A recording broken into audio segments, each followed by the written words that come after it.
आज मी करणार आहे एक प्रयोग आणि तो प्रयोग काय आहे आता तुम्ही म्हणाल ही सायंटिस्ट वगैरे झाली काय तेवढं कुठं नशीब हो माझं। एक डिश घेतली, डिशमध्ये हळद वतून घेतली आणि इथे चुन्याची डबी तुम्हाला दिसतेच आहे। आता म्हणाल याचं काय करणार आहे ही, लिंबाचा रसही घेतलाय।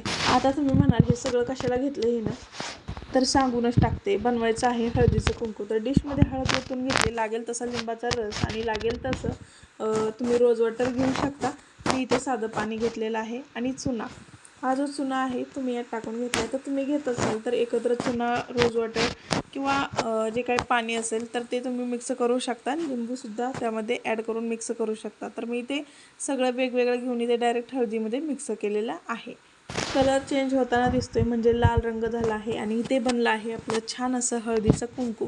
या गौरी गणपतीला तुम्ही सुद्धा असं कुंकू ट्राय करून बघा। आता सध्या ओलसर दिसतंय पण आहे ना, हे सुकल्यानंतर याला चाळणीने चाळून घ्यायचे। आता मी लावून दाखवते तुम्हाला, बनवलंय तर लावलं पाहिजे।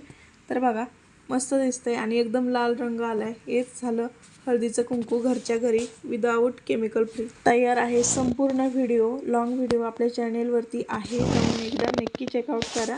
आणि असंच तुम्ही हळदीचं कुंकू घरी गणपती बाप्पांसाठी बनवा। रात्रभर याला फॅन खाली सुकून द्यायचं आहे किंवा हवेत खिडकीच्या ठिकाणी जरी ठेवलं तरीही चालेल, मात्र उन्हात ठेवू नका। आजचा व्हिडिओ कसा वाटला नक्की सांगा। व्हिडिओला जास्तीत जास्त लाईक करा, जास्तीत जास्त ताईंपर्यंत हा व्हिडिओ शेअर करा, कमेंटमध्ये सांगा की कसा वाटला आणि सबस्क्राईब करायला विसरू नका बरं का। चला सर्वांना श्री स्वामी समर्थ। येणाऱ्या गौरी गणपतीच्या तुम्हा सगळ्यांना खूप साऱ्या शुभेच्छा। श्री स्वामी समर्थ। धन्यवाद।